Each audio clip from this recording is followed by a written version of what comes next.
everyone is shocked by the loss of a much loved and valued colleague. Our thoughts and deepest sympathies are with her family and her friends. It is Friday, December 7th, 2012. A nurse involved in a prank call involving Kate Middleton is dead. There are a lot of unanswered questions. You were just listening to the CEO of the hospital where Kate has been, that is King Edward VII Hospital, speaking. We're going right now to Bruce Orwell. He is our London bureau chief. Bruce, a lot of unanswered questions right now. Give us the facts of what we know so far.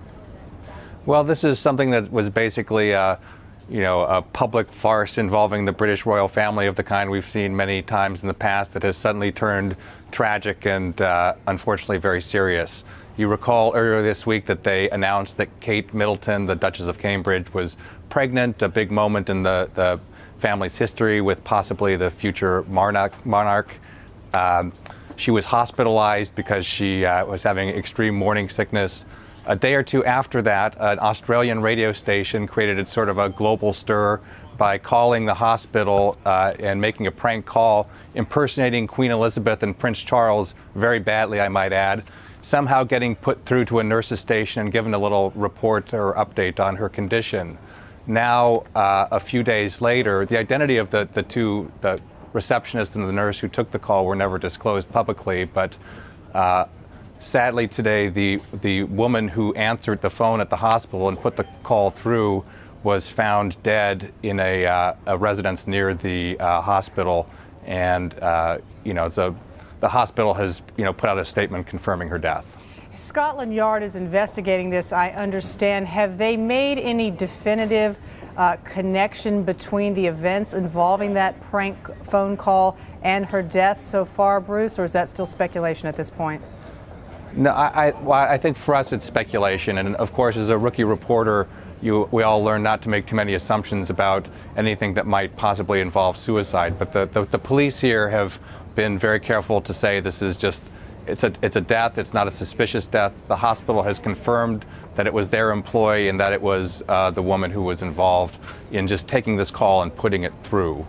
All right, so many people paying attention to this as they do with everything involving Kate Middleton. Social media accounts, Twitter accounts have just been full of tweets about this, many of them calling for those two radio station DJs to step down. If you go on Twitter right now, you'll see it says internal server error where these Twitter accounts were. I'm wondering if you know of any repercussions so far for the two DJs and for the radio station itself in Australia, Bruce.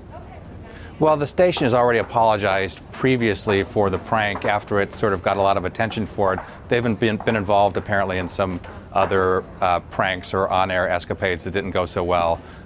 It's early in Australia, so there's no response from them yet to this, but obviously there will be more scrutiny for that station down in Sydney.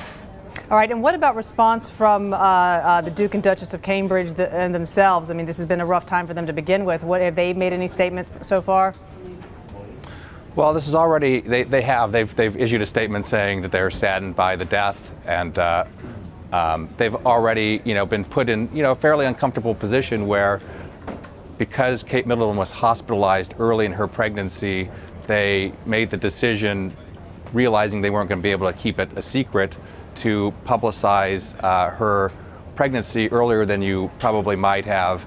Obviously, this is a bend in the road that nobody could have ever foreseen when they made that decision. And for people who, again, have not been following this, just to sort of recap, it was a very simple phone call that was made. They didn't go to a lot of trouble to dupe the hospital. I mean, they just basically pretended to be the Queen. Is that right, Bruce? Yeah, if you listen to the recording, it's really kind of a lark. They call up the woman DJ first in a very bad accent, doesn't even identify her as the Queen, just says she wants to talk to her granddaughter Kate, gets put through to a nurse. They continue then sort of with this banter. Another DJ comes in pretending to be Prince Charles. They have little corgi dogs yapping in the background as if it's really the Queen, but it's really not presented in an incredibly professional way. These aren't professional impersonators or anything. They're people doing rather bad British accents, but for whatever reason the the person who took the call at the hospital, the person who disclosed the information, by the way, not being the person who has died. Right. But they did get some information about, her condition and how she was doing and when a good time to visit would be. All right, Bruce Orwell will continue to follow the events surrounding this death as they unfold from you all in London. Appreciate you being with us.